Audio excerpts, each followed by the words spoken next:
All right, I'm back for Dusty's ongoing coverage of the Americas RMR. I'm here with Damian daps Steele, IGL of NRG, following their unfortunate elimination against MIBR. So to start, obviously you've been sent home, but you did have a moment of sort of a comeback on Anubis against MIBR. What do you think ultimately changed the force of momentum against you guys in overtime?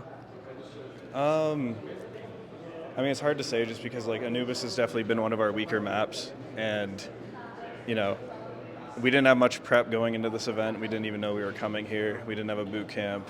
So I mean, in terms of just like the momentum, I mean, we were just playing our game, doing things that we'd practiced online, and it slowly came together a little bit, but a little bit too late. And we had a chance to talk to Josh Mnmzzz yesterday, the analyst slash coach of the squad, and he mentioned, just how little time you guys had to prep for Mexico. In real terms, like how much did you guys have to prep for Mexico? Well, we were playing qualifiers pretty much all month. We played Dallas qualifier up to like 4 days before we left. So we had like 4 scrim days where we're getting like 2 scrims, 3 scrims, and people are canceling. So honestly, we didn't have much practice going into the event at all. And so, with that, I think we've seen some disappointing and uncharacteristic performances from some of the stars on this squad. One in particular is OC. As someone who coached him previously on Liquid and is now his IGL, what do you think? What do you think? Sort of the issue or the problem with OC's performance right now? Like, why is he not performing at the tier 1 level we know he can? I think a lot of it has to do with we're a new team and we had no like pre-existing core of 3 players, so we're starting from scratch. There's so many things to talk about, so many things to like experience together and learn from each other, and I think maybe he's being a little too vocal and it's taking away from his individual performance, trying to help other players.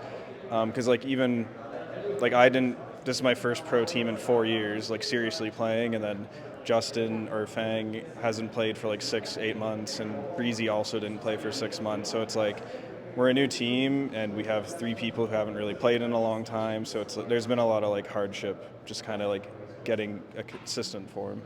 While the form has been, without a doubt, an issue, I think one bright spot in the squad thus far has been over Hex performance. While it didn't materialize here on LAN, he has been a pretty phenomenal player online. What is his impact in the squad right now? I mean, I'd say Hex has been our most consistent player. I mean, he has good communication. He has a good understanding for the game. Like he definitely, even though EG didn't have a lot of success, I mean, he did take good things from them and learned a lot, it seems like. And I think it also helps that he was playing actively before he joined our team, so he's already got that like level and like know-how of how he wants to play. So he's just been super reliable for us in most categories. You mentioned earlier how a lot of the players in this squad, you, Breezy, and Fang, haven't played for multiple months on end. With that in mind, do you think the team needs more time to find its form, or what's next for the squad after this event? I mean, time will always improve a team.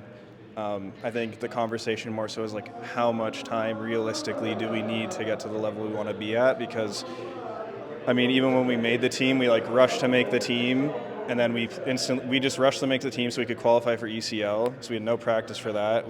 There was a winter break, come back instantly into RMR qualifiers with little to no practice again, and then we just didn't have time for boot camps either because we lost our rocket, and then we weren't planning to come here, so we didn't really have a space to have a boot camp because there's all these online qualifiers as well. So we just really haven't had like a nice 2-week full practice session without qualifiers popping up everywhere. Speaking of Rocket, as a team that was sort of a direct beneficiary, or not a beneficiary, directly impacted by that squad, was it, in your opinion, was it obvious something was going on there in Rocket? I mean, after the game, because I mean, we scrimmed them a decent amount, and I don't think we had a difficult time scrimming versus them ever. And that was the first time we're like, wow, this guy, we felt kind of outread constantly. I mean, I'm not gonna speculate whether they were cheating or not in the match. I mean, if they were using their coach as well, who knows? But I mean, we lost, and the result happened where they got kicked out. And speaking of coaching, NRG, whether intentionally or unintentionally, made the decision to form this roster without a head coach. Is that something you guys are going to be looking to rectify in the coming months, or is still the standard operating procedure not to have a head coach? No, I mean, we're kind of in a situation where like Mix was given an opportunity to be the interim head coach. And he said he wanted that, so he's trying to show like if he has that capability or not. But if we decide further on that like we do want a head coach, more stable system, it's just when the team formed, it was very fast that the team formed pretty instantly. So there wasn't really time to like look at European coaches or like bring people over. And also just we kind of talked about how like at the start we just kind of want less voices, and we'll get a coach eventually if Mix doesn't feel like he's up to task. And now, before I let you go, Energy's return to Counter-Strike was somewhat unexpected, as the org had been out of the game for, I believe, 4 or 5 years, give or take, by the time they returned with you guys in late November. Do you get the impression with discussions with the organization that they're willing to give you guys this time to figure out your roster, or were they expecting more results in a shorter time frame?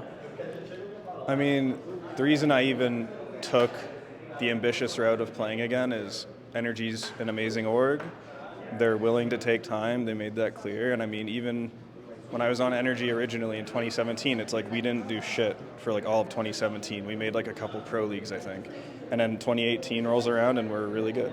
So I mean, it's just a process, right? Because like we made the team pretty fast. We didn't have like a lot of, we had to get only North American players was our restriction too, because we couldn't get someone over for the ECL stuff. So yeah, it's just kind of like time is going to heal all, and we're going to figure our issues out, and you know, if changes are needed, changes are needed.